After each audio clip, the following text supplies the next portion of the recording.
Okay, if I have your attention, just want you all that are standing to come find a seat and try to come down and fill in some of these gaps in the center. If you're sitting close to us, you'll be able to hear better in terms of the dialogue and the questions that we'll have afterwards. So that'll be helpful, and we appreciate everyone that's here. We thank you for coming. We'll begin. I'll begin in just a minute.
Okay,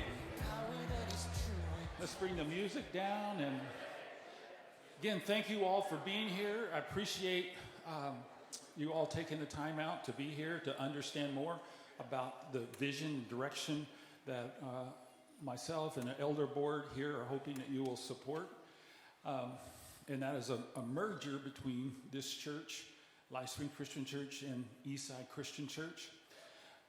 That's what we're here to talk about. Gene is basically just what's coming is Gene's going to get up and cast vision of what he thinks this place could become and the kind of influence this place could have for the kingdom if we come together in this partnership.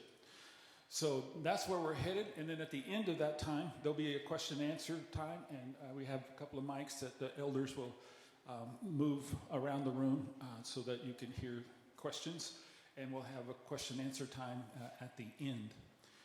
But first, let me begin with a word of prayer, and let's ask God to bless our fellowship tonight. Father in heaven, I thank you for our chance to be together here. I thank you for each one that's here. Lord, I know there's a whole range of emotions from excitement to skepticism and from disappointment to thrilled. And Lord, I pray that you would work in all of those different emotions and everything in between. I pray, Lord, that you would open us up to hear what is being spoken, so that what is spoken is what we hear, and what we take away is what we actually had spoken to us. And so, Lord, I pray for clarity in our hearing and in our understanding of one another. Father, I thank you for Gene. I thank you for our long friendship. I thank you for the incredible ways you've used him over the years in ministry, and we're excited about the partnership with him going forward. And now, Lord, we just lift up this evening. It's a monumental evening in terms of what's being proposed. We pray that's also helpful and most of all honoring to you. In Jesus' name, amen. I just want to, I'm going to introduce Gene, but I want to tell you a little bit about him. I've known Gene since he was a college student back in 1980. Let me throw up a picture. He looked something like this. Back in the day. Yeah. That's Gene in the middle. The cowboy hat, Steve Whalen, who's a pastor. Rick Fisher, who used to be a bass guitar player for University Praise and for Eastside. And then down in the corner is Brent Lauer. I can really say I knew you win. And I just got to tell you about him that when he came to Eastside in 1980, I was a college young adult pastor, and he, of course, was a college student from Lincoln Christian College. But I got to tell you, he was an exceptional student. You could just tell that God was going to use him and do great things. He made a real impact upon our church. And I still have a study that he wrote. It's called The Holy Spirit, A Biblical Perspective. And down at the bottom it says, prepared by Gene Apple. And there are 5 lessons in here that our adults Bible school classes at Eastside went through that he wrote. So we learned all the way back then that he was a very serious Bible student. And you would hope that would be the case of a pastor. And so check that box. He is a thorough Bible student. And another box that I got to check that might even rank higher, spiritually gifted leader. Gene stands out above all others as someone who, to me, really exudes the spiritual gift of leadership. Because I've seen him lead in the midst of a storm. I've seen him lead in the midst of opposition and objection, and yet his leadership remained solid and steady, and time proved his leadership call was the right call. And I've seen skeptics then come around eventually and admit and acknowledge that God was using his leadership gift. And, a lot of people can have a vision, but when that vision might meet objection and dissent, he's not going to be a people pleaser. He's going to be a God pleaser. And so those are just some attributes that I've known about him for his entire ministry life. And it's a privilege for me to go. I mean, back then, as a college student, I was in the mentor role, as he was just a young student. And over the years, his ministry has so much surpassed mine, and his ministry experience and his just savvy leadership experience in the church setting. I got to tell you, I've looked up to him and followed his leadership and sought his counsel over and over and over again. In fact, he's largely responsible for me coming here to be the senior pastor. As you know, his mother-in-law, Barbara Lee, is a member of this church. She was a member of the search committee, and she contacted him for some recommendations, and he gave them my name, and I spoke to him, and it's Warm Springs Baptist Church, and I said, Gene, I'm not a Baptist. I grew up in a Christian church. I went to a Christian church college, graduated from that college. All my ministry careers have been in Christian churches. My whole network of support and counsel is from Christian churches. And his counsel was way back then. He said, this church has been through a lot. He knows your history really well because he was in town during some of the ugly parts of it. And he said, I think it's just kind of Baptist in name only. And you'll find that people come from all different walks of life to this church. And sure enough, that's what we discovered. And we're kind of the rest is history. As we came here that very opening weekend to meet with, we came just on our own dime just to check out the church. And since I was here, the search committee said, we want you to meet with us. And so I did. And we left here very next week, went on our own dime, went to another church in Montana where our best friends in ministry in our years in Fullerton had retired. A Fullerton police officer retired, built his dream home on the Bitterroot River Valley, and go into great detail about that church, but it was with our best friends, with church, with everything, attendance and growth and money and everything was going up and to the right, and they just needed a pastor to come lead them. And looked like a great opportunity where there was a lot of history of challenges and difficulty and sin and other things that were here. But that whole weekend, we just kept hearing God say, should I not be concerned about that great city?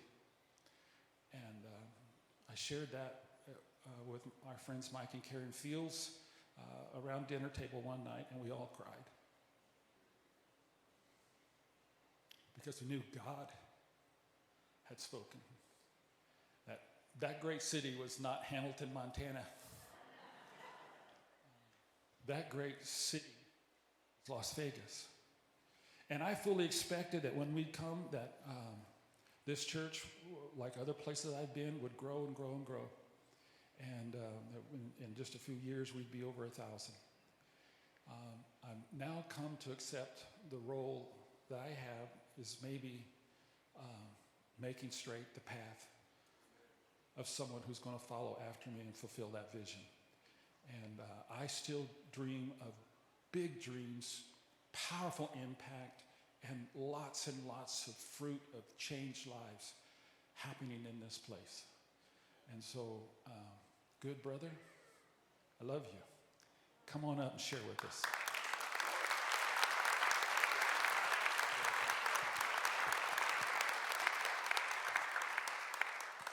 Thank you, Roger. That's very kind, and it's such an honor to be here tonight, and I thank you all for just taking some time and being here, really on short notice, just kind of finding out a few days ago that we were gathering, and on behalf of the elders and leadership team of Eastside, I just want to just say thank you for being here and for exploring this opportunity of what I think could be an exciting kingdom partnership together.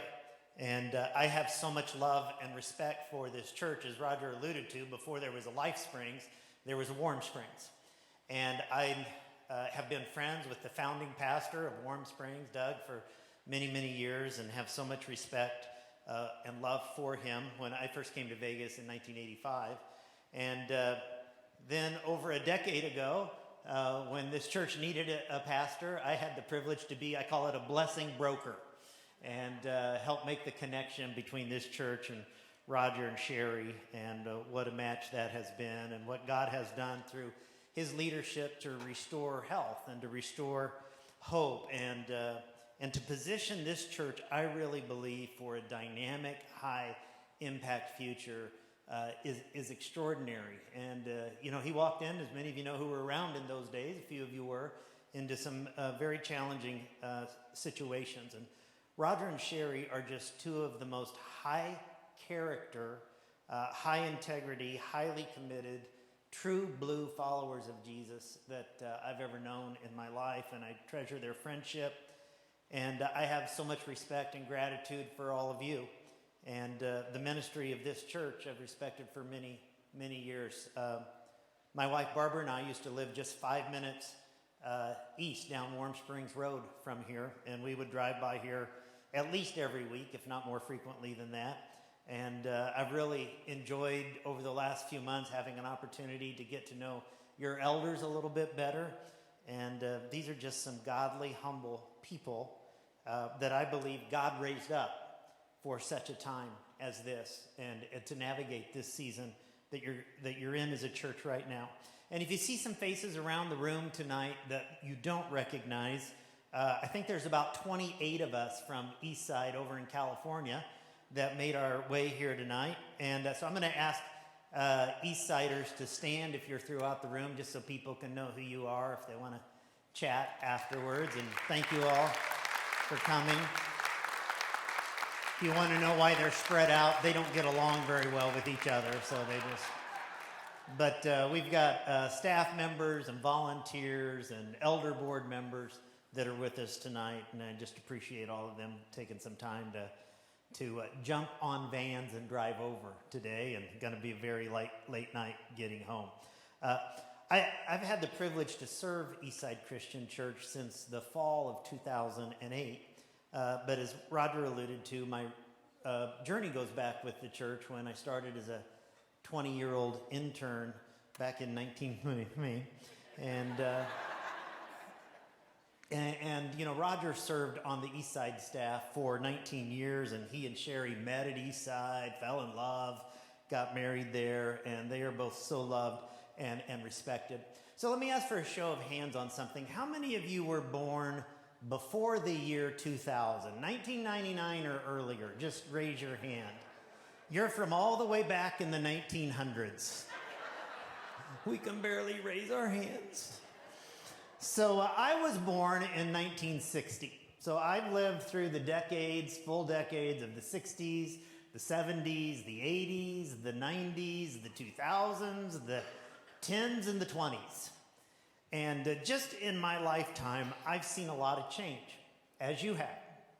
Like some of you, I watched human beings go to the moon for the very first time. I've watched room-sized computers shrunk down to about the size of my hand on a little smartphone. I even remember life before Post-it notes, which entered our world in 1981. How did we get along without that? I remember the world's first heart transplant happened within my lifetime. And so just in my lifetime, I've seen a lot of change. Now, we have a lot of fears and phobias in life. I get that. I heard one time, I read that the number one fear that people have is the fear of public speaking. Number two fear is death. Think about that. Death is number two. Number three fear is death while public speaking. I've done that many a times in my life. But I've got to believe near the top of the list of the fears that all of us carry is just the fear of change. And I can only imagine some of the uneasiness and that some of you may feel with the change that was proposed to you last weekend. My wife Barbara and I will celebrate our 30th wedding anniversary this coming January. And since the day we got married, my life changed. And thank you. That's all for Barbara, believe me, I know. From the day we got married, my life changed. And Barbara initiated several non-sanctioned, non-pre-approved changes in my life. For instance, she changed my soap.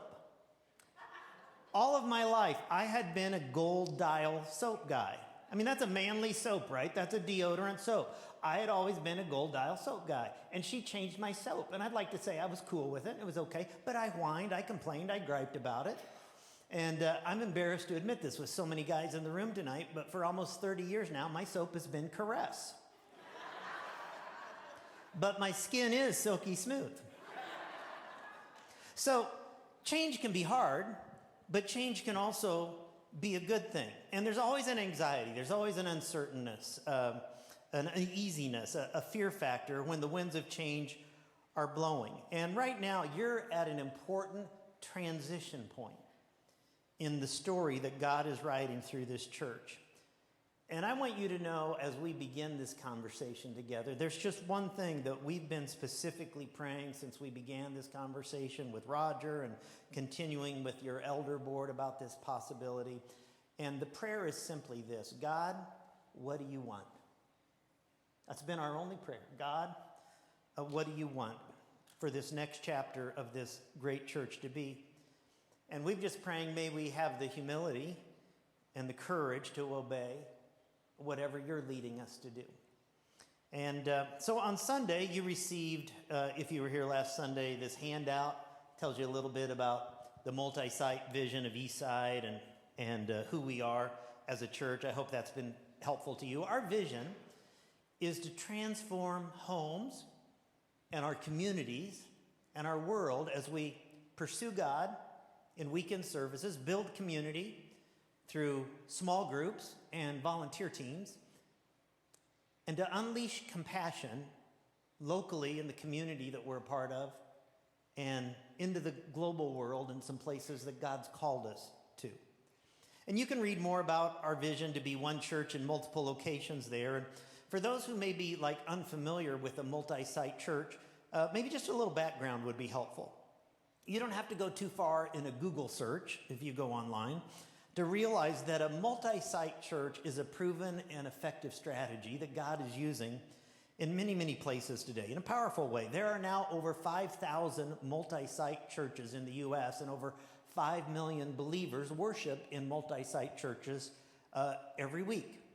And one of the passions that God has given Eastside is to go multi-site. I mean, kind of the why behind that God has given us to go multi-site at Eastside is a passion to help churches that are, in some cases, in danger of closing, in other cases, who have made the decision to close, or in others, who just really have a passion to catch a fresh wind and experience a new chapter of reaching people far from God and making greater kingdom impact.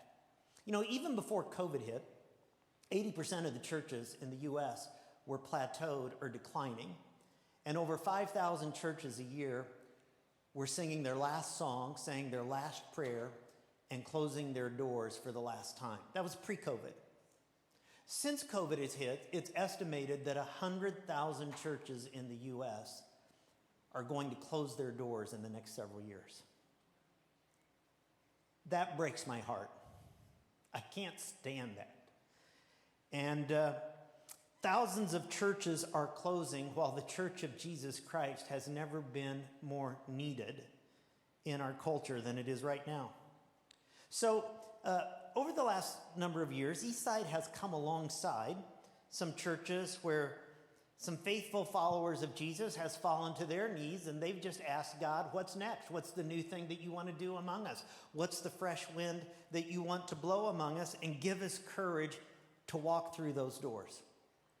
Currently, we have 5 campuses that make up Eastside Christian Church, 4 physical campuses, and our online campus, which, by the way, is led by Roger and Sherry's son-in-law, Norm Hamry. And almost 7 years ago, I'll just give you a little history, we launched our first multi-site campus in Park Rapids, Minnesota. Now, everybody could see that one coming. That made a lot of sense, right? And, of course, none of us did. Eastside is a suburban church in Orange County, California. And our first multi-site location happened as a result with a merger in a rural church about 7 miles outside of town in a little community of 4,000 people in northern Minnesota. Lakeside Christian Church that was located there had about 25 people in the church, and they were all retirees. Most were in their 70s. They had 0 children, no children in the church. In the summer, when vacationers were in that lakes area, they might have 80 people in July, maybe a few weeks in August. Then back in September, it's back to the 25 for the rest of the year. But the pastor of that church had been a lifetime friend of my family. I grew up with all of his kids. And in early 2015, he called me one day, and this is I'm quoting him exactly. He said, "Brother," I knew I was in trouble when he said, "Brother?" He said, "Brother, God has spoken." He goes, "I'm turning 78 years old next year." He's the pastor of the church there. "God has spoken, and our church in Park Rapids is to become Eastside's first campus outside of Anaheim." And with great faith and vision, I responded to him and said, "Well, God hasn't spoken to me." Like that would ever happen. But God brought us a great campus pastor for serving that community, a young man who'd grown up in northern Minnesota and loved the area and loved the people. And we shared with the people in Park Rapids that if we were to do this and if we were to take this on at Eastside, we would be one church meeting in multiple locations. We would have one shared vision to pursue God in weekend services and build community through volunteer teams and small groups and to unleash compassion locally and globally. We would have one vision. We would have one elder board that oversees the whole with a shared mission and shared programs and shared ministries, the same worship, the same children's and student ministries, the same small group ministries would be offered everywhere. We would offer the same sermon, and that would be videocast to the church from our broadcast location in Anaheim. Well, this little church took the risk. And with great faith, they jumped in, and nearly unanimously, they said, we want to do this. And we closed the building for 6 weeks while we did some light remodeling, and we installed some technology and trained and equipped the core of that church to serve their ministries. And that little church of 25 people started inviting friends. And within a year, their average attendance was 180. In year 2, it was 250. And now they're consistently running over 500 every Sunday. They had 822 for Easter this year, nearly 1,000 for Christmas. We went from 1 services to 2 services to 3 services to 4 services, and finally we built them a new auditorium last year because of their growth. In 2017, we were approached by the First Christian Church in Bellflower, California. You say, where is Bellflower? You've maybe heard of the movie Straight Outta Compton. Well, when you drive straight out of Compton, you drive into Bellflower. Literally, you drive into Bellflower. It's urban, it's Los Angeles County, it's very ethnically diverse. And most of the people at First Christian Church there lived somewhere. They'd all moved out of the community. They were living somewhere else, and they were down to about 30 people. They had decided to close their doors. First Christian Church in Bellflower had been in that community at that location for 94 years.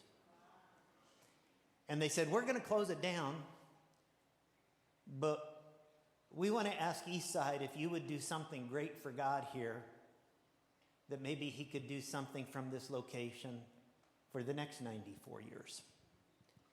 And in March of 2017, they held their last celebration service, and a number of our people got to be there and honored their history.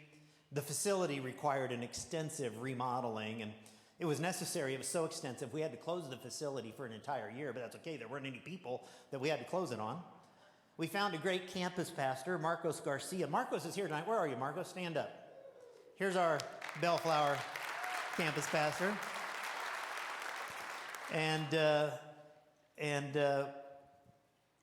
We just started seeing God move there and do great things. And that church is 4 years old now. Remember, we started with nothing. You know, there were no people there. Marcos, they had 745 people for Easter this year, right, Marcos? And God is moving. Well, because of the way that God was moving in Park Rapids and in Bellflower, another opportunity came our way. And it was the spring of 2018, and someone had recently asked me, they said, Gene, where do you think our next campus will be? And I just said, well, you know, God determines that. God determines where it will be. We just kind of position ourselves for opportunities and try to be in a position to respond when the right opportunities come. And I said, but if I had my choice, and God let me choose, I would love to be in an area of Southern California called the Inland Empire, which is an area that's kind of east of us from Anaheim. And I just said that to some people the day before, or on a particular day, and that night I'm going through my email. It's about 11 p.m., and I get an email from a pastor in the Inland Empire. His name was Pastor Steve Kay. He's at the Redlands Church of Christ, which was a non-instrumental Church of Christ. And they were down to about 40 people, and Steve said, do you think Eastside would ever consider maybe putting a campus in Redlands? Because we would love to see something great for God happen in our community.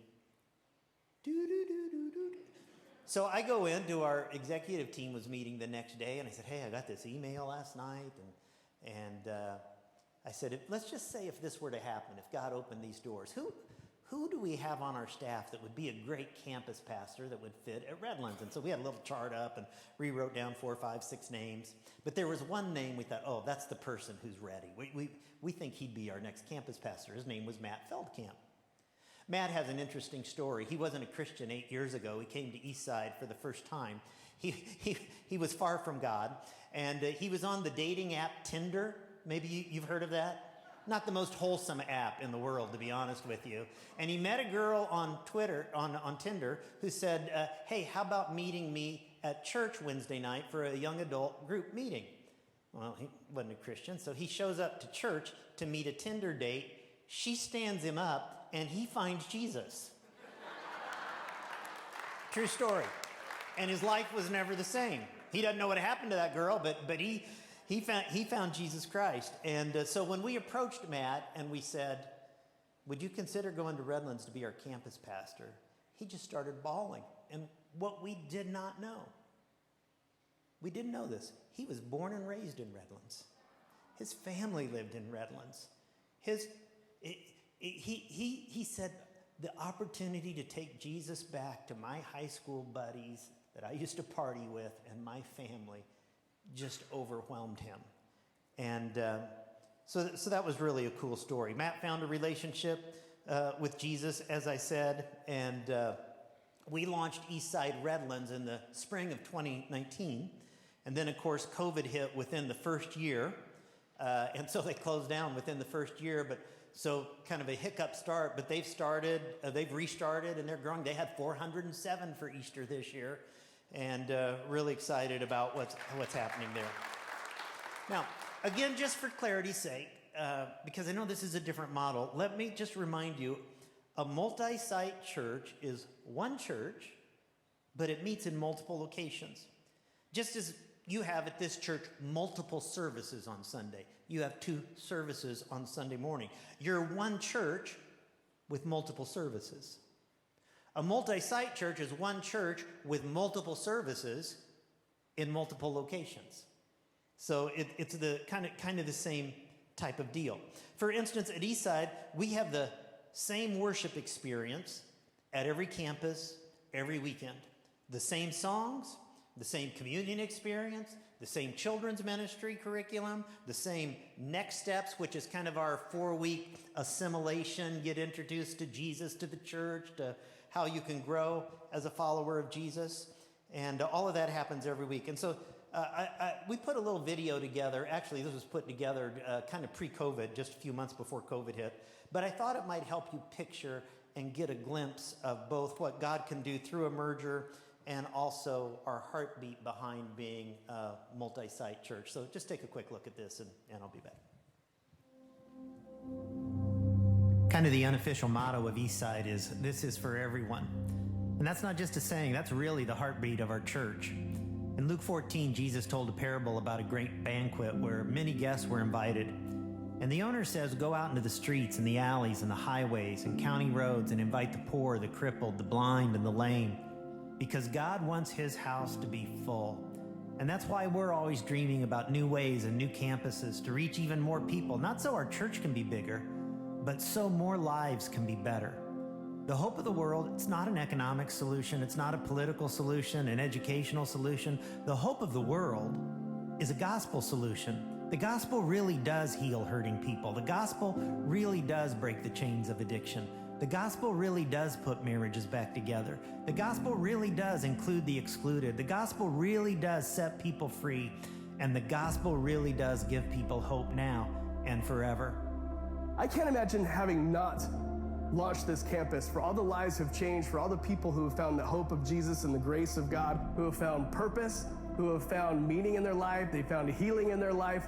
And none of those stories would happen if we didn't make a choice and take a step and risk launching this campus. We've been open now for about 6 months, and life change is so abundantly happening here, and God is just doing amazing things. Small groups are growing and being able to serve out into our community, and I truly believe that when we have a strong church, we have a strong community, and so seeing life change in my very backyard has really been an incredible experience. It's been a privilege to welcome people into our church family and watch people that have been disconnected find connection here and find a family here at Eastside. It's been an honor to baptize literally dozens and dozens of people here and watching what God is doing in their heart and the next steps that he's calling them to. And as we continue to open more campuses, more partnerships, more meaningful relationships, and more impact, because we all need healing. We're all through this journey. We're all broken, and we all need Jesus. We can't not launch more campuses. We got the heart of Jesus who says, I want to love you, I want to care for you no matter where you're at, and I want to see you come to God and see your life change, and I can't wait to see what God does with that. And that's why our passion is to see God's house full, because God's heart and God's house and God's Son and God's grace is for everyone.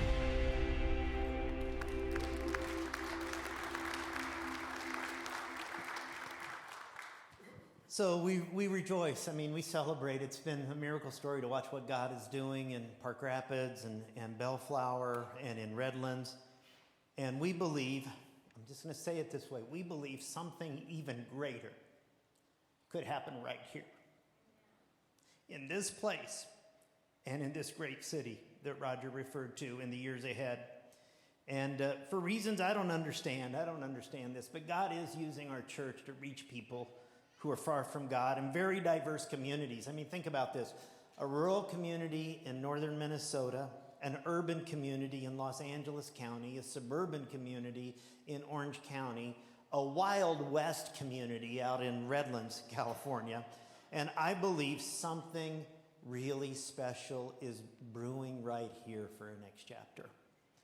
And I would just say, based on the foundation that has been laid here over the decades and based on the great work of your pastor and Sherry and based on the steady and courageous leadership of your elders, I believe LifeSprings and Eastside could partner together and reach many of the 80,000 households who live within 5 miles of where we're sitting right now. And just on a personal level, I just want you to know I have a huge passion and a heart and a love for this city. This was my home for 18 years. And I moved here when I was 25 years old. I could barely shave. And my wife was born here. We met here. We married here. All 3 of our kids were born here. My mother-in-law and her husband sitting right back here are part of this church. Over my desk in my home office at home where I do most of my sermon writing, to this day, I have about a 5, maybe it's even 6 foot wide panoramic shot of the skyline of Las Vegas. It's been there for years. And underneath it are these words inscribed from Romans 5:20, where sin abounds, grace abounds all the more. All the more. And I may have left this city 19 years ago, but I'll just tell you this city has never left my heart.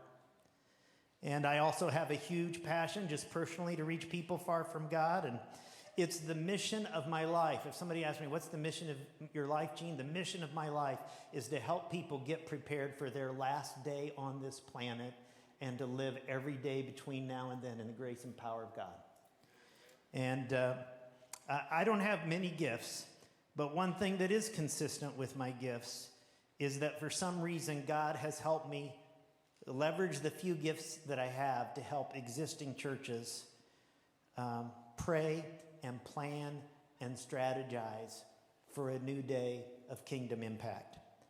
And I'm just deeply burdened. Half of all churches in the U.S. last year, let this sink in, did not add one new member by conversion. Half of all churches in the U.S. And that's why I'm so inspired when I meet leaders like you have in this church who have said, we're not going to be another sad statistic. We're going to seek God and take a bold and courageous step and ask God to blow a fresh wind and unleash many more decades of impact and ministry in Las Vegas. And I just want you to know, I know you got some big decisions ahead, but if you decide to move forward on this, I would be humbled and honored to leverage my gifts and experiences and energy and prayers and decades of experience to help lead toward a new day here. You know, years ago when I came to Central Christian Church here, at the time, Bob and Mary Sullivan were back here. Bob was on our elder board at that time, and the church was in decline, and the church was aging. And we saw God blow a fresh wind and do an amazing thing in that church. And we grew from a few hundred to over 8,000 in those days. We planted the Canyon Ridge Christian Church. We planted the Crossing Christian Church. And today, those 3 churches alone have over 20,000 people that worship with them each weekend. And then I got to serve a church in Chicago for a few years where we developed a multi-site strategy, and I kind of got exposed to that. And we went from 1 campus to 5 campuses in a relatively short period of time, and I watched God do that. And then 14 years ago, this coming fall, when I came to Eastside, Eastside was ready for a fresh wind, a new chapter, and our Sunday attendance had dramatically declined in the previous decade. The average age of the church was accelerating, and nothing wrong. We all hope our age accelerates, right? But if the average age of the church accelerates, you roll the videotape ahead 5 years, 10 years, 15 years. And something dramatic had to happen if we wanted a church to still be around in the future.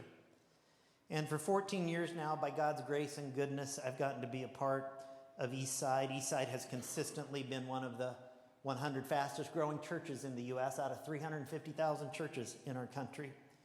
And in the past 10 years, we relocated 10 years ago from what had been Eastside's home for 45 years in Fullerton, California, 15 minutes away, to Anaheim. And in the last 10 years since that relocation and starting these other campuses, we've seen over 7,300 people come to faith in Christ and to be baptized in those years. And that's been amazing. Our church is very committed to local and global compassion and being the hands and feet of Jesus in our communities in the world. And in the past 10 years, we've been able to give away to local and global compassion causes over $35 million across all of our campuses. And there's just a great heart there for people in need. Now, I can't imagine how big, how overwhelming this decision is for all of you that you're going to make about your next chapter in the weeks ahead, the emotions connected with it, the memories of ministry in this place. But I would like to touch on why at Eastside we're open to this conversation and this opportunity. And I want you to know about the kind of investment we would be willing to make if you choose to do this. In talking with Roger and your elders, it's really clear that they really dream and they've been passionately praying for a new chapter of ministry right here that's focused on reaching non-churched and de-churched people. That's their heart. That's our heart and our passion. I think there's a good match there. I serve with an executive team and an Eastside staff that they're just world-class people. And they're not only extraordinarily gifted, but they're extraordinarily humble. And they possess tremendous Christ-like character and integrity. And an Eastside Las Vegas campus would get the best efforts, energy, and thoughts of the best of our leaders. And so Eastside has some great people to invest. We have one elder board made up of selfless servants with kingdom hearts that oversee our one church in many locations. I think we have 5 or 6 of our elders here in the room tonight. And so Eastside has some great people to invest, and LifeSprings has some great people to invest. You have amazing servant-hearted volunteers throughout this church, and you have some very gifted staff. And I want to say a few words about Roger and Sherry a little later, but I want you to know that we're ecstatic that both Darren and Ashley have accepted roles on the Eastside team if this moves forward. They're high caliber people, as you know, and Brianna is considering a role. We would love to have her on the team if she feels led to do that. We're currently working to identify a Las Vegas campus pastor that would be the perfect fit for this city, for this church, and this team. And you can pray for that because it's such a key role. And we want somebody who's not only gifted and passionate about the local church generally, but we want someone who loves and is passionate about ministry in Las Vegas specifically. And so it's a very special person, and we're having several conversations right now that you can pray for relative to that regard. I'm excited about that. I also want you to know that Eastside is not only prepared to make a great investment of our best people, but because of the generosity of people in our church who believe in the kind of vision that we have, we would also be making a strong financial investment in this church's future. We would be assuming the responsibility for the $1.3 million mortgage on this facility. We would be investing over $600,000 just in the months ahead on campus updates and improvements and technologies that would be needed, and signage and painting and all those kinds of things. We would invest tens of thousands of dollars in marketing for a grand opening of this fresh new beginning in August. And so the staff of the Eastside Las Vegas team would not be left on their own, but they would be mentored by their counterparts on what we call our central team that serves all of our campuses. And they could rely on development, on counsel, and direction from those people. So let's just talk a little bit about, because I know it's like you've been drinking from a fire hose the last few days, right? About the timeline and how this could all unfold if God leads you in this direction. In the coming weeks, after a lot of prayer and conversation and dialogue, you'll make a decision on June the 12th as to what you think your best path forward is at a congregational vote. If that was approved to move forward with this, then there would be 3 more weekends as Life Springs, celebrating, honoring the ministry and history of this church, the legacy of this church, honoring and celebrating the ministry of Roger and Sherry, who will transition off the Las Vegas team and onto the Eastside team. On Wednesday night, June the 22nd, we would like to have a vision and worship night here where I'd come speak. Some of our worship team from California would come join with your team, and we'd invite all of you and all of Life Springs, and we would like to invite others in the community who might feel led to at least kick the tires and see if they would be interested in being a part of helping launch the new day here. And so that could be pretty cool. Then on Sunday, so if the last Sunday as Life Spring is July 3rd, then the following 4 Sundays in July, we'll have core gatherings in the gymnasium. And with lots of fun, fellowship. I'm sure there'll be donuts. I'm sure there'll be lots of coffee. And we're going to take everyone who's ready to go into this next chapter through Eastside's assimilation experience that we call Next Steps. It's a lot of fun. We'll share some visionary sermons with you. It'll just be a great time to kind of prepare hearts and souls for a new adventure. Also, at the same time we're doing that, we'll be making some of the technology upgrades that have to happen and signage updates and building updates, etc. Then on Sunday, August 7th, we would do a practice service. Just to see, do we know how to do all this stuff and kind of get one under the belt, get acclimated. And then the following Sunday, we do 2 practice services. And then finally on Sunday, August 21st, would be the grand opening of this new adventure. And so this is an important season if you kind of think through the month of July and the early weeks of August to kind of prepare the campus physically, but more important, to prepare hearts and the core of the church spiritually for that. Now, let me address a specific question that I'm sure might be rolling around, at least in a few of your minds, even though you've experienced this a little bit. I'm sure some of you might be wondering, does video teaching really work? Does it work?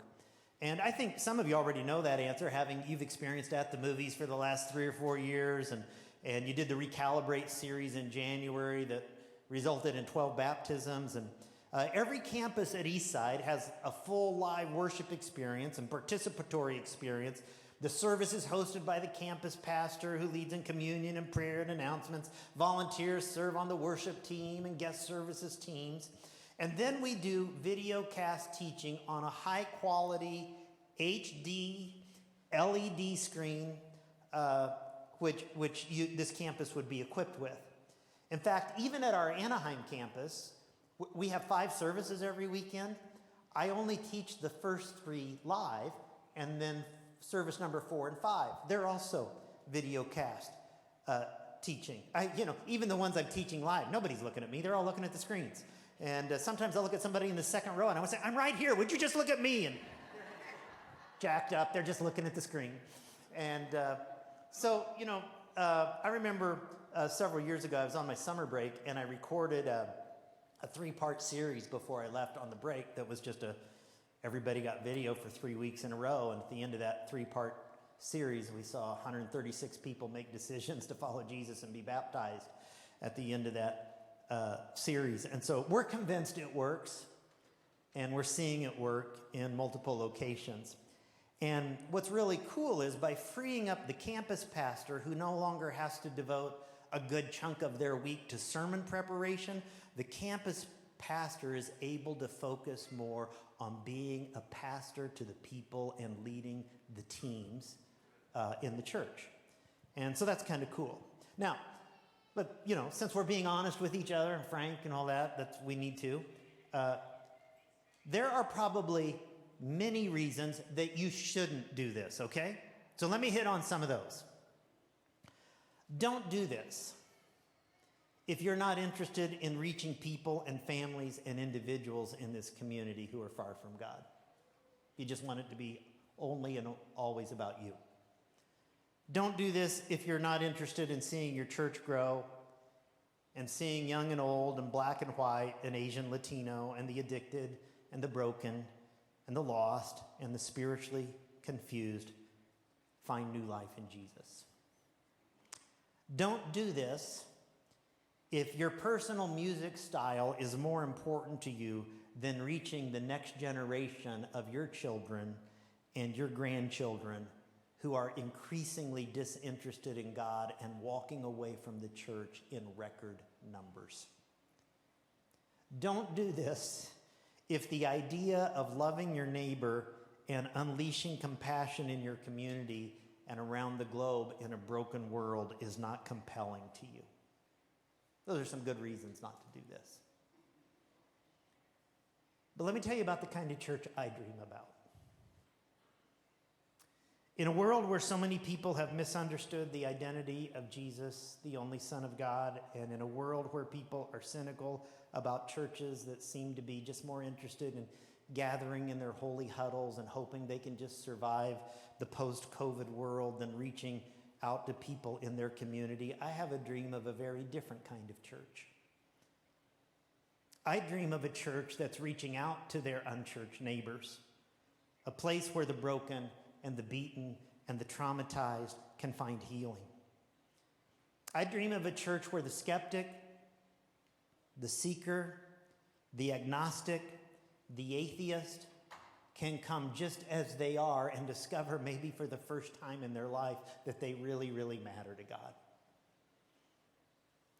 Instead of playing it safe with some Sunday services and satisfying kind of a consumeristic mentality, I dream of a spiritual trauma center where the broken of our communities can come and be healed, where alcoholics and where people confused or wounded sexually and addicts and victims of violence and abuse can find healing and the unconditional love of God and recovery because the church is serious about rescuing the hurting.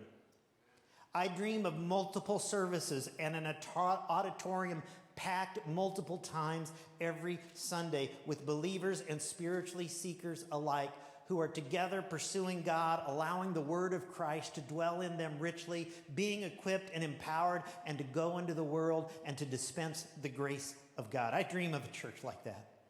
I dream of a church with small groups meeting in neighborhoods and family rooms and offices, on school campuses, and in homes, bringing the presence of Jesus into every neighborhood and uncompromisingly calling every follower of Jesus to follow him with full devotion. I dream of a church mobilizing a passionate movement of young people who make a transformational impact at their schools and around the globe and abandoning it all for the sake of the call of Jesus Christ in their life. I dream of a church that has incredibly organized and compassionate ministries in its community to the poor, to the overlooked, to forgotten nursing home residents, and a church with a powerful, hope-giving presence in jails and prisons. I dream of a church like that. I dream of a church that's leading the way in breaking down racial walls that divide us, and that we would come together as black and white and Asian and Latino and celebrate our oneness and our unity in Jesus Christ. I dream of a church like that. And friends, that's the dream I have committed my entire life to. And I can't help but wonder if there's some people at Life Springs who are saying, count me in on a dream like that too. And I don't want to be a follower of Jesus who dreams any lesser dreams than that. If we want to reach people that no other church is reaching, then we got to be willing to do what no other church is doing. Some of you may wonder, what's the significance of the name Eastside Christian Church? Well, nobody seemed to like my recommendation of Apples Chapel is what happened there. That didn't fly for some reason. Why Eastside? Let me show you why Eastside. Psalm 103:12. You know this verse. As far as the, say it, is from the west, so far has he removed our transgressions from us. If we got on a plane and we started flying east around the globe, at what point would we start traveling west again? We never would. You just keep going further and further and further as far as the east is from the west. It's interesting that the psalmist didn't say as far as the north is from the south. Because when you start going north on the globe, there's eventually going to come a point you get to the North Pole, and what's going to happen? You're going to start going south. The distance between the poles is 12,403 miles. But how far is the east from the west? It's infinite. It can never be measured. If I try to go find my sin, it's like, a dog chasing its tail in circles. You just can never get it. Friends, we're not Northside Christian Church.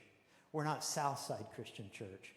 We declare Eastside Christian Church because no matter how messy we are, no matter how broken we are, no matter how screwed up we are, we have a Heavenly Father who has removed our sins as far as the east is from the west. Amen? Now, before I close for some Q&A, you're like, is he ever going to shut up? But before I close, I want to say a few words about your pastor. And as I've said, I've been friends with Roger and Sherry. I first met them 42 years ago next week, to be exact. Very few people here tonight understand, maybe other than myself, the weight and the pressure that the pastor of a local church like Life Spring feels every day. I can tell you from day one of a pastor's ministry that most pastors secretly wonder, can God really use somebody like me with all my faults, with all my limitations? Can I lead and teach and shepherd adequately? Will people respond? And then later, as a church moves forward, you kind of have all kinds of self-doubts, and you're like, is our vision really from God, or is my own pride or ego getting mixed up with these plans? Are we too far out on the limb of faith with our plans? What's the fine line between faith and foolishness? We pastor wrestle with questions like that more than you think we would. And while all that's going on, there's a marriage to build into, and there are kids and there are grandkids to raise. And there are funds to raise, and there are buildings to remodel, and there are church staff to lead, and sermons to prepare, and a budget to meet, and broken people to comfort, and naughty folks to straighten out, and weary folks to encourage, and toddlers leading an insurrection in the nursery. And there are weddings to perform, and there are funerals to conduct. Very, very few people really appreciate the challenge of being a pastor of a church like Life Springs. And Roger, I'm glad you guys, you're not sitting together tonight. He didn't say you're sitting. So I'm sure you and Sherry have had some dark nights of the soul over the last decade that nobody will ever know about. But you came through, and at a difficult moment, you came to this church. And this church's future is bright. And you came at a time when its future the existence was even threatened. But you kept the doors open, and here you are. And you didn't cave in, and you didn't bail out, and you didn't quit on God, and you didn't quit on the church, and you're still standing, and you're still married, and you got kids and grandkids that are nuts about you. And I and everyone in this place just want to say to you and Sherry, thank you for being faithful in this church.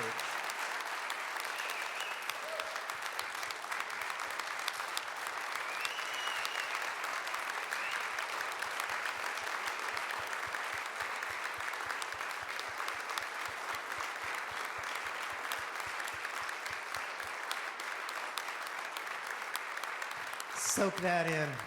I told Roger last weekend when he was making the announcement, I said, man, I hope you're ready for the tsunami of love that's coming towards you and Sherry in the weeks ahead, because I know how loved they are. Let me say a word of prayer, and then we're going to open up for Q&A. God, I thank you for these two humble kingdom servants who showed up here at a critical moment and who you've used for a decade to bring hope and life and encouragement to this church. And who, as they think about the future, have just been thinking about how can we help position it for the future. And I pray that you'd bless them. I pray that you'd bless their kids and their family and their grandchildren. And give them strength in these days that a lot of change going on in their life too. And may they just feel your closeness and your presence. And God, I thank you for the privilege to be here tonight. I pray that in the moments of some questions and answers here that you would be honored, and we could get some more clarity for some of the questions and confusion we might have in our mind. And I ask it in Jesus' name and for his sake. And everybody said, amen. Okay, why don't we just, we got a couple microphones up here, and we'd like you to, if you have questions, put them in the microphone, because I think this is being recorded so others could watch it later, and so it'd be important that we capture that on the microphone. So if somebody has a question, just raise your hand and they'll find you, okay? And Roger's here if you have a question for him. Yeah, right back there. Tom, give you a moment to get there.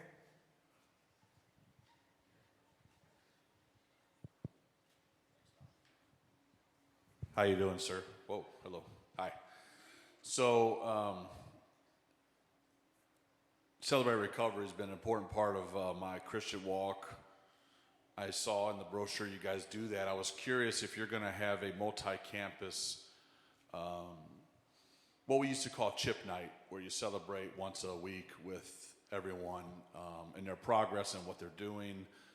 Is that a multi-site celebration you guys do? Do you do that, or is that more just each site individually? Yeah, each site does that individually, and we're really committed to support and recovery groups of many kinds, and Celebrate Recovery is one, kind of the big granddaddy of them all, and gathers on all of our campuses. It varies on different nights that they do, but it's part of we consider it under the umbrella of our small groups ministry. But I'm so grateful to hear about how God's used it in your own life, and if there's a city that could use some Celebrate Recovery, it's right here, and we all know that. Grateful for that. Good question. Who else?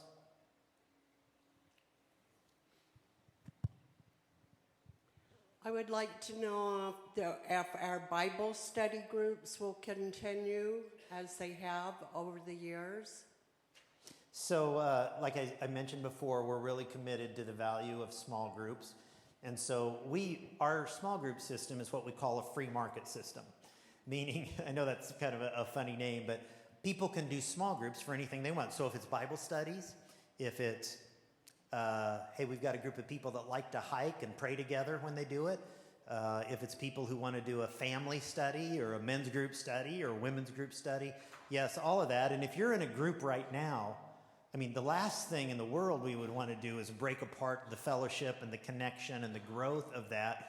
We celebrate that, and that just puts us down the road ahead as we, keep those groups going and hopefully start a whole bunch more new groups in the future. Okay, I have another question, because twice a month on Tuesdays, they have Moms Unstoppable, where the women with the children get together and we take care of the children, and I'm part of that, and I just wondered if that's going to continue. That's a great question, and it's above my pay grade. Does somebody on our team know? Have we Roger, do you know if we talked about that, or Jake, or?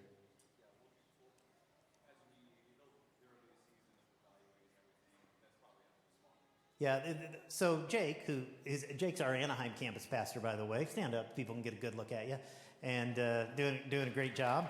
And Jake is helping us in the transition if this happens, and all the ministries are being looked at. And he said most likely that would come under our small groups ministry and continue. Yeah. Okay, good questions. Who else? I had a question along small groups. And so if someone wants to become like a small group leader and they are maybe new in their faith or a long-time believer, is there something in place to equip those leaders to facilitate small groups if it goes beyond maybe specific to hiking or anything like that? Yeah, so our team has process of evaluating, where people are in their spiritual journey, and depending on the type of group that they're leading, whether they're qualified for that. But what we found the most important thing is the ongoing coaching for those small group leaders, because we're all people in process, He who began the good work in us will be faithful to complete it, And so God's doing this unfinished work. So we try to take a developmental approach to that all of our leaders are in a developmental process. No, it's more mentoring, and we found that our best coaching happens from a mentoring. There are some things that they'll do once or twice a year from a training thing, but we find the best training is we have like small group coaches who are volunteers over other small group leaders and things. And somebody has a question like, I've got this situation going on in my group. What do I do? Well, they have a coach that they can go to help them think through that. Yeah, good. Along the lines of small groups again. Our life groups currently go through a lesson that Roger has prepared. Uh-huh. Is there going to be a lesson for the small groups? Yeah, so we have all different kinds of small groups, and one of our kinds of small groups that we have are what we call sermon-based small groups. So they're based on the sermon that happened that weekend. And I could be wrong on this, but I think around almost 25 to 30% of our groups choose to go that route. Where their small group is based on the sermon. So that type of thing would continue. There's a curriculum available every weekend. It hits online for the small group. And also we have an app for smartphones. People can get the curriculum there too. Good questions.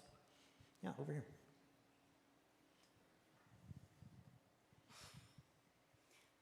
Good evening. Hi. You mentioned that we're going to be getting a campus pastor. Uh-huh. Could you elaborate a little bit on what roles Sherry and pastor will be doing or continuing with us? So Roger is not going to be Roger and Sherry won't be a part of the official Las Vegas team. Their plan right now, if I can speak for you, is to continue to live in Las Vegas. And we know they've been on a long, hard pull for a long time. And so we're going to bless them with a 6-month sabbatical beginning in August. And you don't have to grin so wide on that. It's just like, could you act a little sadder? So, and then after they return, we're going to be determining a role that'll be based on their needs. But some of the things we've talked about, Roger loves writing small group curriculum. That could be a place. They're fantastic, as you know, and they've done this for decades. They're great marriage mentors. And so we look for maybe ways to utilize that and other pastoral skills. So we'll look at what our needs are at the church at the end of their sabbatical and craft a role for them and in their future. Yeah. We're excited to have Roger back on the East Side team, going full circle. So that would be cool. Thank you. What does the future of the youth and children's ministry look like? Great question. So our children's ministry, let's just start there. We call it Kidside, East Side, Kidside.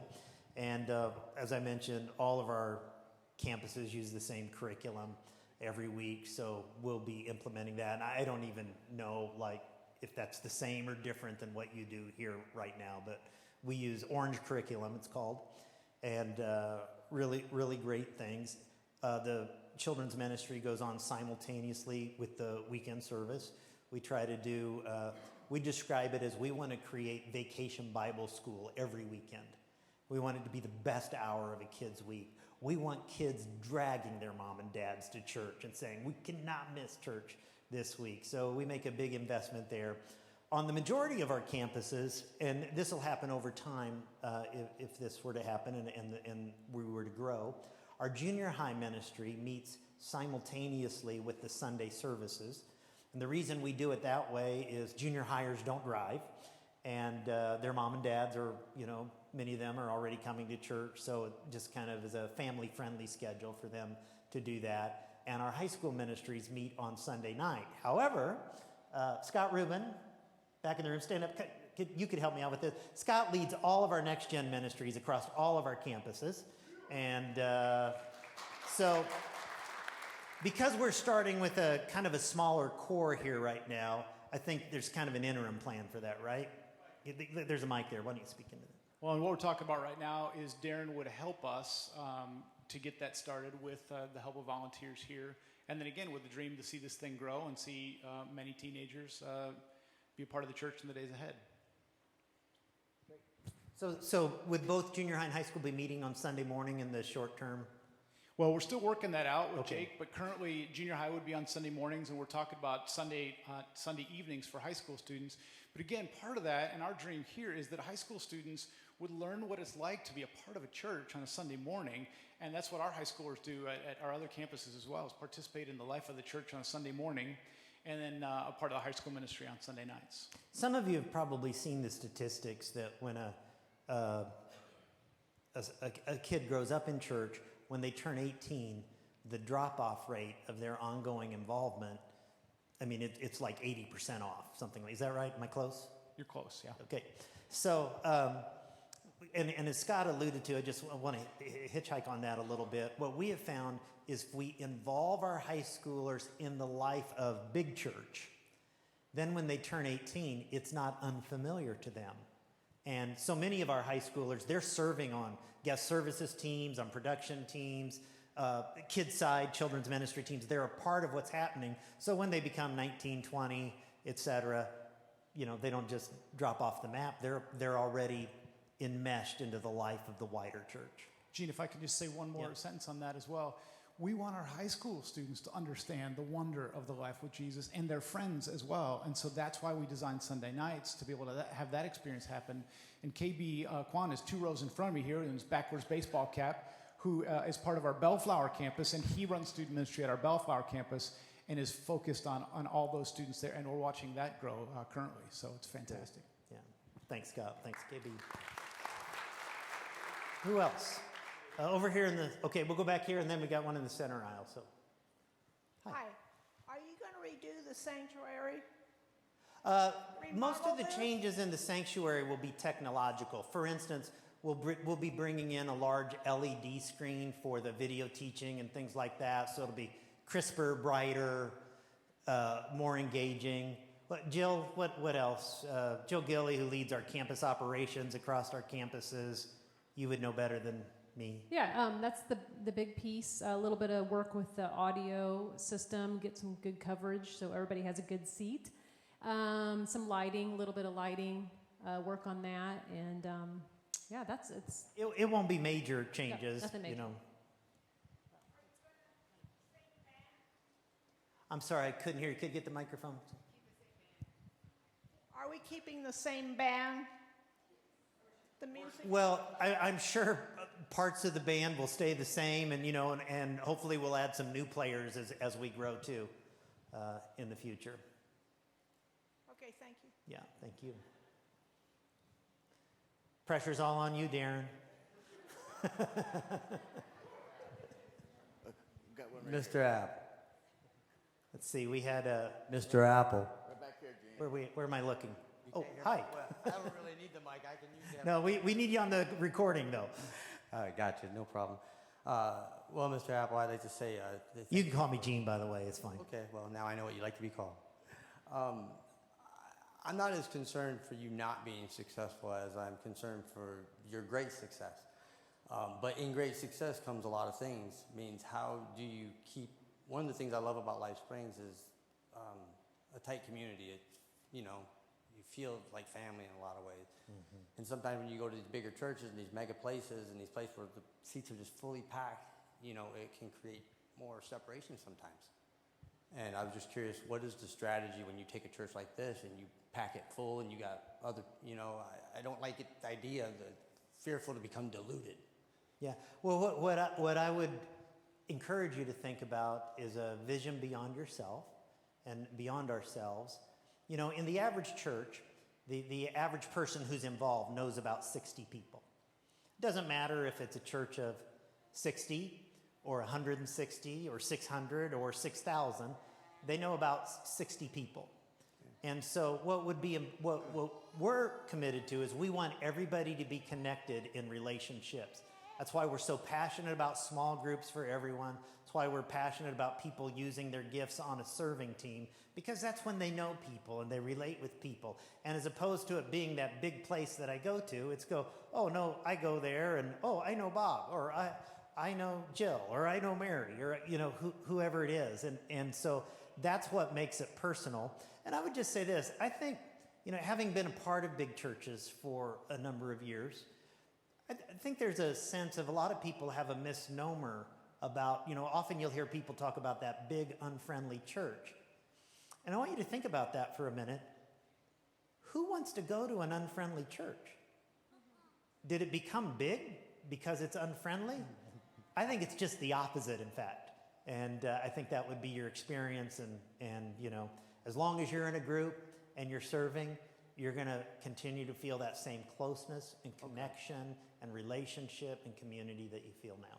All right, that's a reasonable answer. I appreciate it. Thank you. Yeah, good question.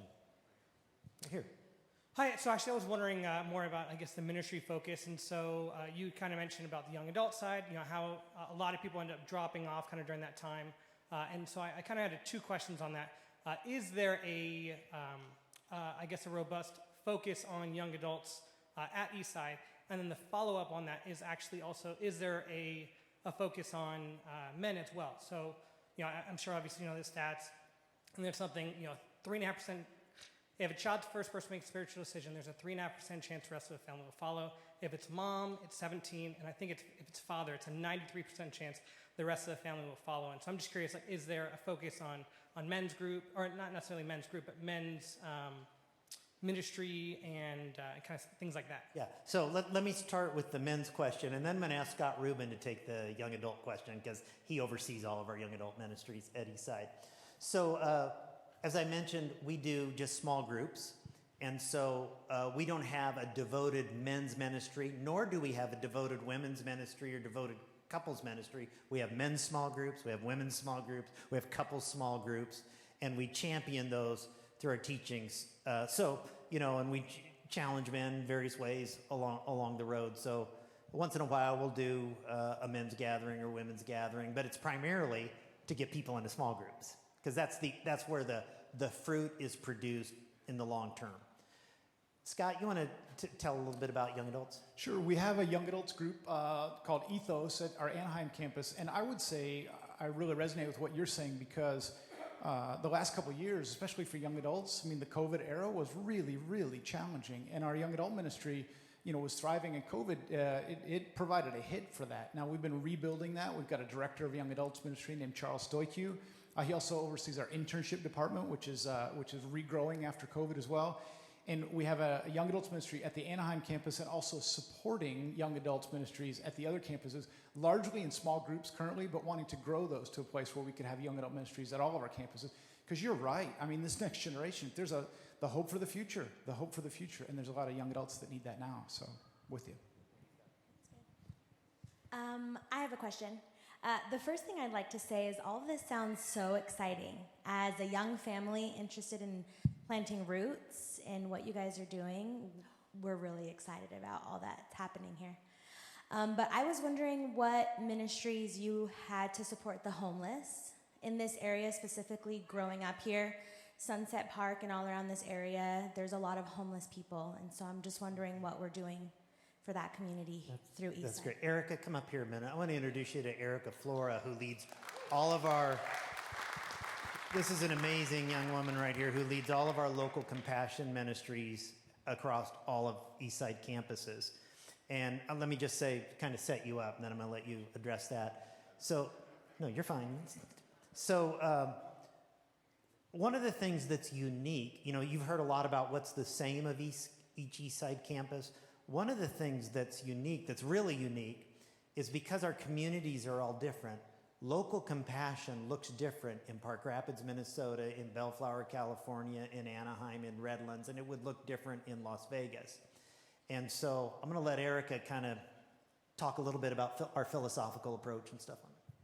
Sure, totally. So every community that we're in, like Gene said, has different needs. And coming alongside Life Springs, we know there are organizations that you're already partnering with. That's going to be where we start. We want to figure out how can we get up to speed with what those organizations are doing. Because our philosophy and our approach is to come alongside and support organizations that are pillars throughout the community and use our efforts and resources to support the work they're already doing. Instead of start something that we're doing on our own, we can be so much strong, have so much more effectiveness if we can use our energy to support that. So we have a vetting process, we have trusted partners, we're very strategic. Sometimes we move a little bit slower so that we know that the resources from Greater Eastside, right, any dollars, anything we're putting out to people to participate in, we want to make sure that we vetted it. We understand the process of how they're actually helping people in the community, and we see it as something that we believe in and partner with. But homelessness is a huge issue in a lot of the areas and all of the areas that we have campuses, but it looks different and the needs are different and it's prevalent in different ways. And there are some amazing organizations I have not met yet, but all of you are very familiar with, and I'm excited for us to learn, catch up, get up to speed, and figure out how we can be most effective with the stewardship, with the resources we have, with the manpower we have, and so that's our approach in all different causes, but homelessness is very prevalent in all the areas that we're in. Thank you, Erica. And I would just add, because I don't think I mentioned this, but because of our commitment to unleash compassion as a church as one of our primary values, our financial model works. The first 15 cents of every dollar given to Eastside, we give away. So 15% of what, in times of plenty and in times of little, we're going to give the first 15 cents away. And to, how were we able to give away millions of dollars over the last 10 years? Because of that kind of commitment to give beyond ourselves. And a big portion of that goes into our local communities, and the other big portion goes to our global partners that we have. Right here, Gene. Yeah. Hi. Over here. Oh, hello. We currently have a food pantry ministry here twice a month, and we are hoping that would be something we'd be able to continue. I don't know about that. I think, Erica, do you want to take a run at that? Because I think it would probably depend on if that's going to be the most effective way with the other partners in town. Yeah, so our current model is to see what's happening in the community and how we can come alongside what's happening out in the community. I know the food pantry has made great impact, and so we're going to be assessing over the coming months how can we best how can we transition to our model but really be really effective. And so we want to assess what's the best use of our time, our resources, our talent, how can we make the most impact. So we have not met with the team, we haven't talked about that yet, but that is something that we're going to be talking about. How are we being the most effective?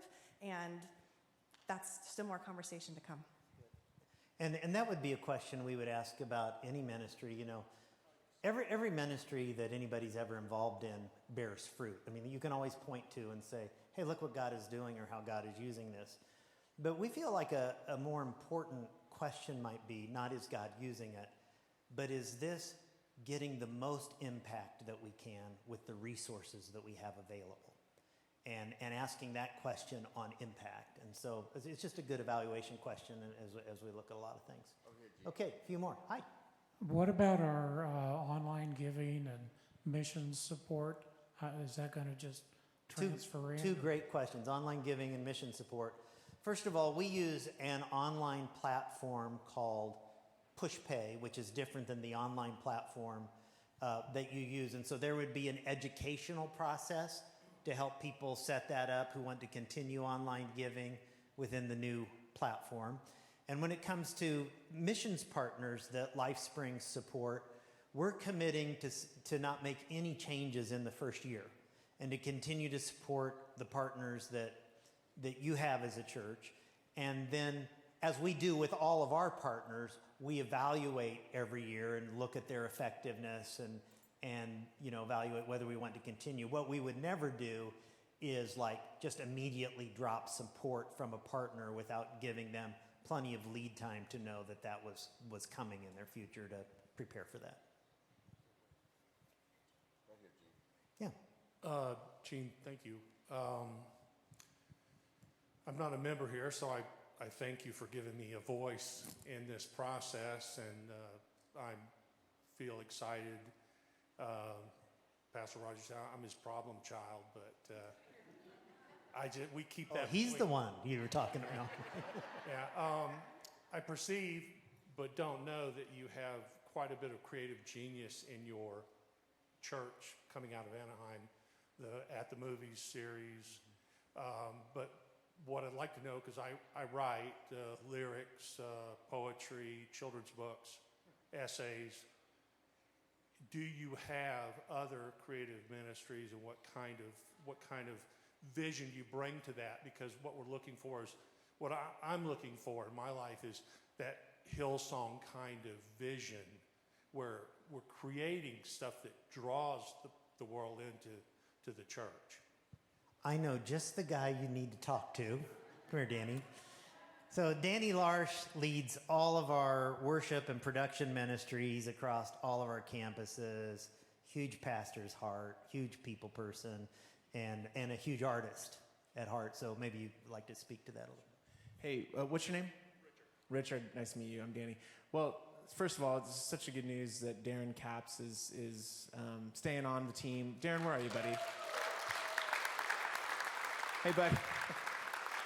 So we really see our worship leaders as extensions, as creative leaders on the team. We also have Jojo Ambion here. Jojo, can you stand up?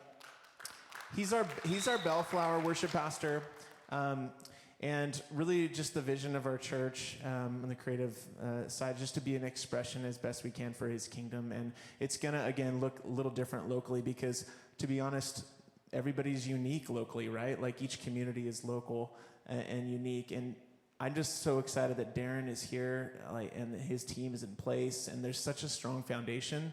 And we would want to support any artistry within each community as best we can. So, have you connected with Darren, Richard? Awesome. Awesome. Well, I would encourage you to do that. And we have such great worship leaders at every campus that really champion that creative vision for their communities. So, great opportunity. Thank you. Hi. So I love running the cafe and welcoming the people, getting to know them, and so I was wondering how that is going to be affected, and if there even is going to be a cafe. Oh man, do we have a spot for you? That's like the best news I've heard. So yes, we have a cafe at every campus that serves beverages, and can I announce this, Jill? Or where all go systems go on the G word? Okay. We'll also be launching a campus grill soon, that where people can grab a burger or a dog or something like that. So there'll be plenty of opportunities to serve, and where we have campus grills and of course the drinks and everything that you serve on campus and specialty drinks and things like that. It just encourages people to hang around, and people bring guests and friends, and they get to process the service that they've just experienced and kind of how God is moving, and it's really special. So thank you for serving in the cafe now, and we need you, okay? If this happens, we need you. Okay, in the back, I think we got... Yes, I'd like to know if there's a chance that we'll be changing our hours for our service times. We haven't even had that conversation yet. I know we'll continue 2 services from the get-go for sure, and I think we'll just have to look and evaluate. One of the questions we ask when we do service times are, what are the most effective times to help us reach unchurched people? And so that'll be a thing that we'll put into it. If anything, it may move just a hair later than what they are right now. Not dramatically, but maybe a little bit. thinking, when I was a teenager, my family went every week to a church. We had only an 11 o'clock service, but one of my best girlfriends in high school, her father was the pastor at Central Christian Church, and she talked me into coming. So I was going in the morning with my family, and in the evening to their church, and I became very active in their church. And they had an evening service, and half of the people in there were teenagers. And I'm thinking possibly because of Las Vegas with all the 24-hour time things with people working, that might help here if there was one in the evening also. You were a double dipper, is what you Yes. were. But yet, our hope would be, for every campus, I'd like to see every campus grow to 5 services as quickly as they could. Not just for the standpoint of they've got that many people, but what we know is more services reach more people. You give people more options, you can reach more people. And so we'd like to expand in the future for sure. Yeah, right in front of there. Hi, Gene Apple. Hi. I just want to tell you that I've been born, raised here, and I love this church, and I really love you and care about you, and I want to support the youth group too. Wow, that just made my day. Thank you for sharing that. Thank you. Yeah, Steve. Hi, where do you get your mentors that you keep talking about? The mentors you will be bringing in? Yeah, so several different ways. Where do we get our mentors? So we have it's a little different way to think about it, but we have that serves on our Eastside staff what we call our central team. And our central team are like people who are specialists in their area. It might be children's ministry, it might be high school ministry, it might be local compassion, but they're the specialist in their area. And they're coaching and mentoring the counterparts on every staff who are leading those areas within the church. And then we also talked about another kind of mentor in small groups, and these are volunteers who've stepped up to say, not only do I lead a group, but they've shown maturity and skill and wisdom over the course of time that maybe they're willing to take on coaching 3 to 5 other small group leaders. Good question. Yep. So another question or request for our new cafe, would you consider having plant-based or vegan or vegetarian options? I'm going to put that on Jill Gillies because Jill, who leads our operations, is vegetarian. So yes, we have that. Okay, good. I didn't even know. Pastor's the last to know. Yeah, right back here. Hey, Gene, how you doing? Obviously, you've heard from my son, and the reason I said that is a lot of you know Nicholas. He will soon be, in November, he'll be 37 years old, and we have been here since he was 5. So I'll do the math. We've been here 32 years. And there's only one family, I think, that's been here longer. And I was on the building committee for this facility. Wow. And we spent, between building and the planning, we spent about 4.5 years. I know. And when we built it, I want to give credit to your engineer over at Central on the new facility. I went to him when you were over on Mojave, and I asked him, I said, what did you do right, and what would you have changed? And I brought all that information back here, because my parents always said, don't reinvent the wheel. If it works, go with it. That's cool. And we brought all that back here, and what you see here is a lot of it is at Central already. So that's why we did it. But what I want to say is, in our 32 years here, we've been through a lot of changes. We've seen a lot of ups and downs.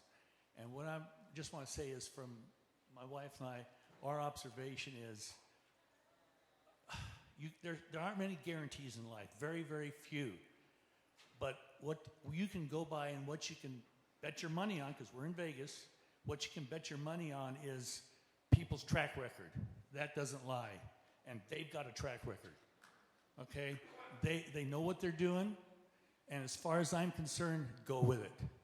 Because it wouldn't be this successful if you didn't have a good leader and someone that knows what they're doing. And God's definitely behind it. There's no doubt about that. Thank you. Very kind. And can I just say thank you for 32 years of faithfulness in this church. I mean, that's really to be celebrated. Okay, let's do maybe two more. I know time's getting away from us a little bit, so we'll do a couple more. And then if you didn't get your question asked, we'll hang around afterwards and stuff, but just a little conscientious of the clock, too. So we'll do a couple more. From what my understanding is, you said you'll have a central group of people that lead certain areas in ministry. Will there be a children's director here, or is that just based on the same curriculum, and then it's the volunteers that? No, there'll be a leader over children, just as Darren, in addition to a huge chunk of his role will be worship and production.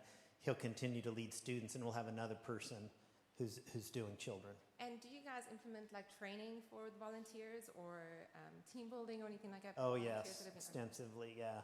And so all of our central team members help implement that and coach people, and you'll get visits to your campus from time to time from people who serve on our central team, and maybe even myself too, if you'll let me. Oh, Okay, one more. Hi, I'm concerned about the teenagers, and this is probably for Scott. The way they're all self-absorbed in their phones, and we have murders going on and all these horrible things. Do you go into any of the schools, and how do you recruit the teenagers?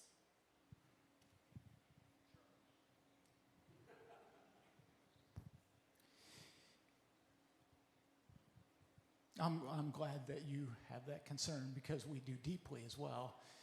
And I've been doing youth and student ministries for a couple decades, and it's never been a harder time. And so so much of what we do relies on volunteers in our church, and our staff equips them and helps them in the lives of students around our area.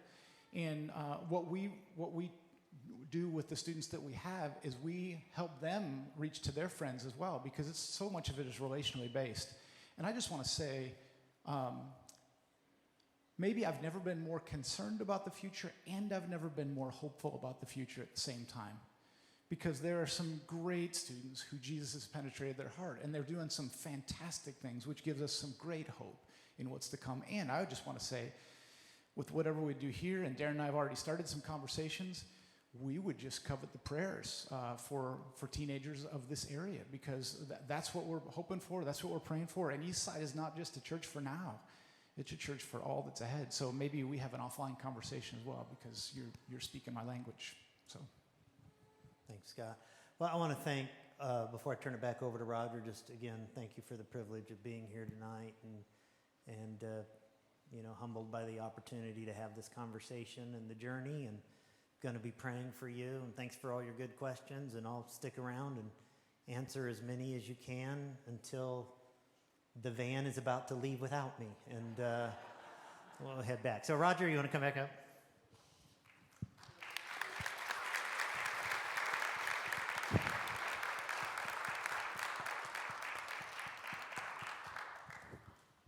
Thank you, Gene. That was so clear, so well done. Thank you again for being here. Thank you for all your questions. I hope you feel like you're going to be in really good hands. The motive here is just to reach people who need Jesus. And that's our priority. And there are a lot of lost people here in Las Vegas. As I said on Sunday, 80,000 households within a 5-mile radius of this church. That's almost 250,000 people who could be here in 5 to 15 minutes. 250,000. And so many of them are lost. And that's our priority, is how, and I love the way you said it in the video Sundays. What was it going to take for us to diminish the future population of hell and increase the future population of heaven? That's what we're here to do. Let me close in prayer. Thank all of you for being here tonight. Father in heaven, I thank you for your goodness and love. I thank you for your grace and mercy. And we have all been recipients of that, your goodness, your love, your grace, and your mercy.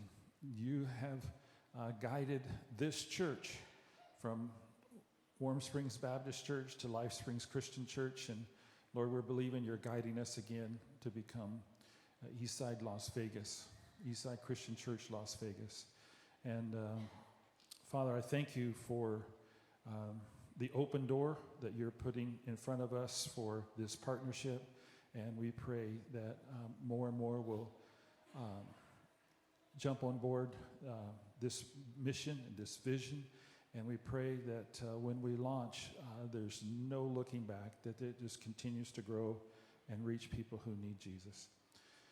Father, I pray you help us all to find roles of service and to be an encourager of one another in the days ahead. In Jesus' name, amen. Thank you again, everyone, for being here, and have a good night. See you Sunday.